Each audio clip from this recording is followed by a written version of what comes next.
समाज उपयोगी असलेलं सगळं कार्य, आणि या सगळ्या कार्याला कुठेतरी आमचा हातभार लागावा म्हणून आम्हाला धन्यता वाटते. बरं का, लक्षात घ्या, आम्हाला धन्यता वाटते की तुम्ही आमचे आई वडील आहात.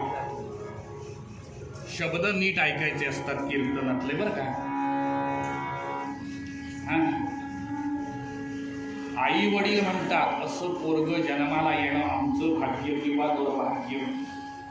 पण इथे दत्त महाराज सांगताय काय, तुमच्या उदरी मी जन्माला आलो हे आमचं भाग्य आहे. म्हणजे अत्रि ऋषींचं आणि आमचं याचं तपश्चर्या केवढी असेल, फक्त जाणकारांनी विचार करायला हरकत नाही. आता थांबायची वेळ आली. तत्पूर्वी सगळे ते 27-28 वर्षापूर्वीचे दिवस सगळे